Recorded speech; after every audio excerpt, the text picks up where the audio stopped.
Every morning, millions of people wake up, drop a finger-sized aluminum capsule into a machine, and make a cup of coffee that costs $1.20. They do it without thinking, without questioning, as if it were completely normal. But here's what nobody tells you. The coffee inside that capsule costs about 8 cents. The aluminum around it costs even less. And the machine you bought to use those capsules? Nespresso often sells it below the cost of production.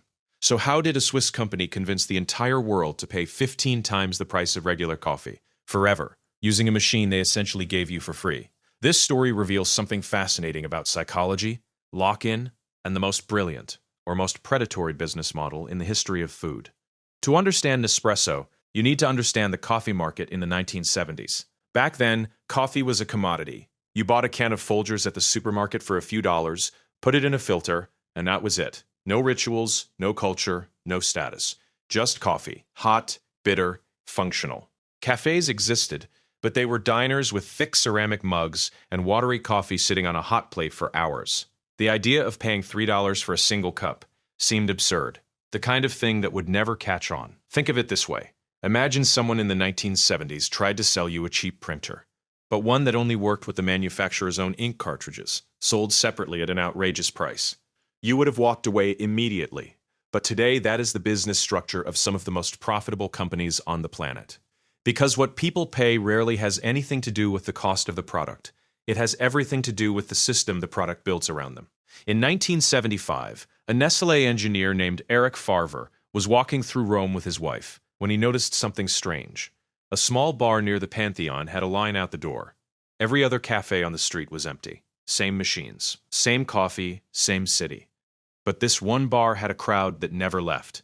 Favre went inside and watched the barista work. The difference was almost invisible. Instead of pulling the lever once, this barista pumped the piston multiple times before releasing the espresso. More pumping meant more aeration, more pressure, more crema.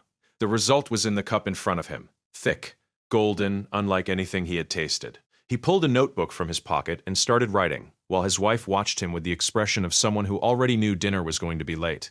He spent the next 9 years trying to replicate that moment inside a capsule. By 1986, he had a patent. In 1988, Nespresso launched and failed completely.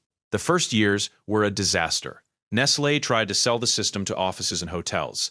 Nobody wanted it. The machines were expensive. The capsules were expensive. Regular coffee worked just fine. Why complicate things? The company almost canceled the project entirely. Internally, executives argued that people would never pay more for coffee at home, that the market simply did not exist. Then in 1988, an executive named Jean-Paul Gaillard took over the project and made 3 decisions that changed everything. The first was the most counterintuitive. Instead of trying to sell to everyone, Gaillard decided Nespresso would not be sold in supermarkets. It would not sit on a shelf next to Folgers and Maxwell House. Capsules could only be purchased directly through Nespresso, by catalog, then by phone, then online. This was not a logistical limitation. It was a deliberate strategy of exclusion. If you can buy something at a supermarket, it is a commodity. If you need to join a club to buy it, it is something else entirely. The Nespresso Club was not a loyalty program. It was the entire psychological architecture of the business. The second decision was to sell machines at near cost of production. That sounds crazy until you understand the model. Nespresso was not in the business of selling machines. It was in the business of installing permanent customers. The machine was not the product. It was the trap. And once inside, the only way out was to throw everything away and start over. The third decision was George Clooney. In 2006, Nespresso signed him as global ambassador. Not just any actor, the man widely considered the most elegant in Hollywood. The message never needed to be stated out loud.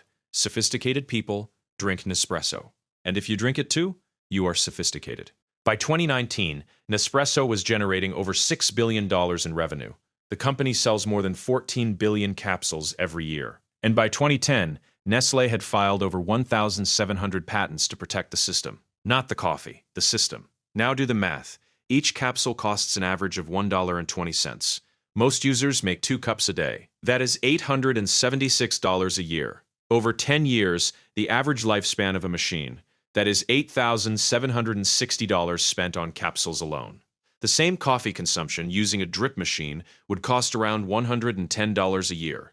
Over 10 years, $1,100. The difference is $7,660, paid silently, one cup at a time, without anyone ever asking if you agreed to that. But here is what makes the verdict complicated. Because it would be too easy to stop at the math and call Nespresso a scam. Nespresso delivers something real. The consistency is genuine. Every capsule is identical. No variation, no off days. The variety is real. Over 30 different origins, intensities, and blends that take years to develop. And the convenience is undeniable. 25 seconds. No training, no scale, no mess. For someone waking up at 6 in the morning with no patience to measure coffee grams, that has value. The problem was never the product. The problem was that nobody showed you the bill before you bought the machine. The original patents expired in 2012. Any company can now manufacture compatible capsules, and they do at half the price. Independent blind tests show many are indistinguishable from the originals. Nespresso responded by launching machines with recognition systems that reject unofficial capsules, changed capsule formats to block compatibility, filed legal battles across dozens of countries. Not to protect the coffee, to protect the lock-in. Jean-Paul Gaillard, the man who built the entire Nespresso system, left Nestlé in 1997. In 2008, he launched a company selling biodegradable compatible capsules for Nespresso machines. Nestlé fought back by engineering a hidden mechanism inside the machines specifically designed to block his capsules from working, then took him to court. In 2014, a French tribunal ruled against Nestlé and ordered them to pay €500,000 in damages for unfair competition. The architect of the trap had beaten the company that owned it. Nestlé has also been accused of privatizing water sources in drought-stricken countries, of promoting infant formula in regions without clean water, and of anti-competitive practices across 3 continents. Nespresso is not a departure from the company's character. It is a faithful expression of it. There is something almost admirable about the surgical precision of what was built here. Eric Favre spent 9 years trying to capture a moment near the Pantheon. Jean-Paul Gaillard spent years understanding that the right product sold the wrong way is invisible. And together, they created something most companies never manage. A customer who cannot leave, not because the product is bad, but because leaving requires more effort than staying.